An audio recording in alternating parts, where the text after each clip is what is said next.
দর্শক, রাজধানী ধূপখোলায় জনসভায় বক্তব্য রাখছেন এই মুহূর্তে জামায়াত আমির। আমরা সরাসরি চলে যাচ্ছি সেখানে। যেহেতু তারা তাদের শিক্ষার অধিকার পায়নি, তাই হতাশ হয়ে, ব্যর্থ হয়ে, ক্ষুব্ধ হয়ে তারা এখন সমাজের বিপক্ষেই দাঁড়িয়ে গেছে।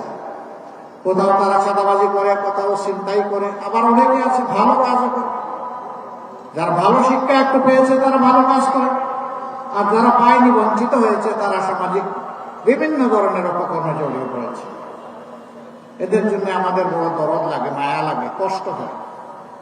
এরা তো মানুষের সন্তান, এরা তো এদেশের নাগরিক। এদের তো এমনটা হওয়ার কথা ছিল না।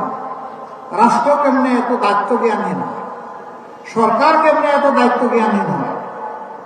কেন একটা মানব সন্তান জন্ম নেওয়ার পরে সে শৈশবে উপযুক্ত চিকিৎসা এবং শিক্ষা পাবে না? এ ব্যর্থতা কার?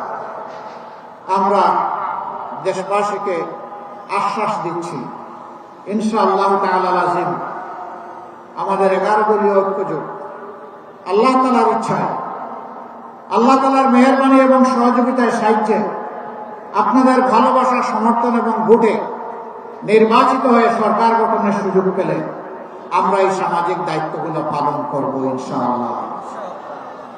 সারা বাংলাদেশকে দল ধর্মের ঊর্ধ্বে উঠে ফুলের বাগান হিসেবে আমরা সাজানোর চেষ্টা করবো ইনশাআল্লাহ। মানুষে মানুষে আর কোনো বিভক্তি, ভেদাভেদ আমরা আর দেখতে চাই না। আমরা দেখতে চাই আমরা সকলে মিলে আমাদের পরিচয়, আমরাই বাংলাদেশ। আমরা সেইভাবেই আমাদেরকে দেখতে চাই। কেউ যদি আমাকে জিজ্ঞেস করে তুমি কে, আমার জবাব হবে আমি একজন বাংলাদেশ।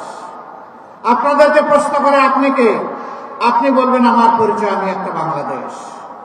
এই বাংলাদেশ একটা সামগ্রিকতার বাংলাদেশ, যেখানে ন্যায় ইনসাফ থাকবে, যেখানে মানুষে মানুষে ভেদাভেদ থাকবে না, যেখানে সুশিক্ষার প্রসার ঘটানো হবে, যেখানে সামাজিক নিরাপত্তা নিশ্চিত হবে, যেখানে মানুষ কর্মের অধিকার পাবে, যেখানকার মানুষ ইজ্জতের সাথে মাথা উঁচু করে বিশ্ব দরবারে দাঁড়াবে।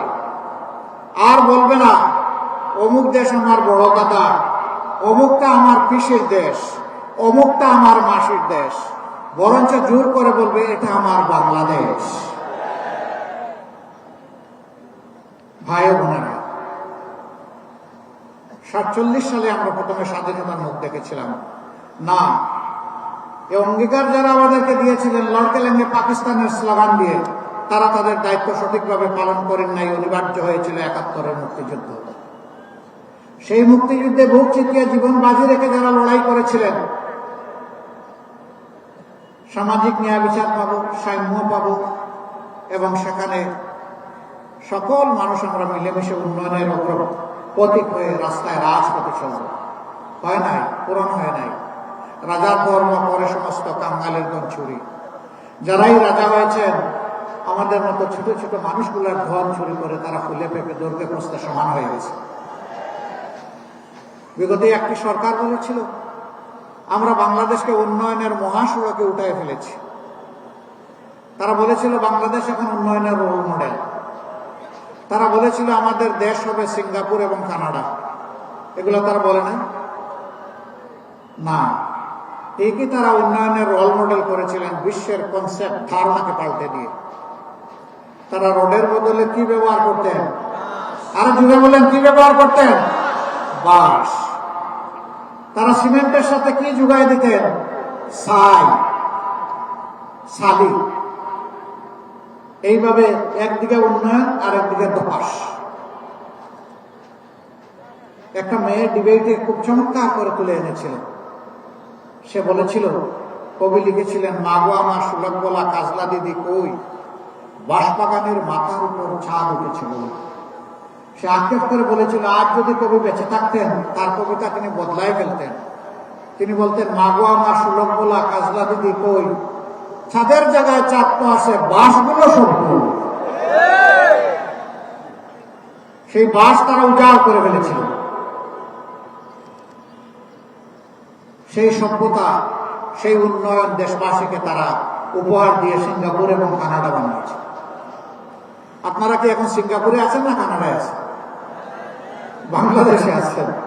তারা কিন্তু সিঙ্গাপুর এবং কানাডায় কেউ কেউ আছে। দেশের টাকা চুরি করে বড় বড় ডাকাতরা এখন সিঙ্গাপুরে বিশাল বিশাল ব্যবসা করে তুলেছে। ইয়েস, তাদের জন্য সিঙ্গাপুর হয়েছে। দেশের টাকা লুণ্ঠন করে বিদেশে পাচার করে কানাডার টরন্টোতে বিশাল এলাকা নিয়ে বেগমদেরকে সেখানে পুনর্বাসন করা হয়েছে। বাংলাদেশের রসিক মানুষ নাম দিয়েছে বেগমপাড়া। অতএব তাদের থেকে কানাডা হয়েছে, বাংলাদেশের জনগণের টাকা চলবে। 15 বছর যারা একসাথে রাজপথে লড়াই করলাম, নির্যাতনের শিকার হলাম, মজলুম হলাম, আমরা দর্শক, রাজধানীর ধূপখোলার জনসভায় বক্তব্য রাখছিলেন জামায়াত আমির ডাক্তার শফিকুর রহমান। আমরা সরাসরি ছিলাম সেখানে।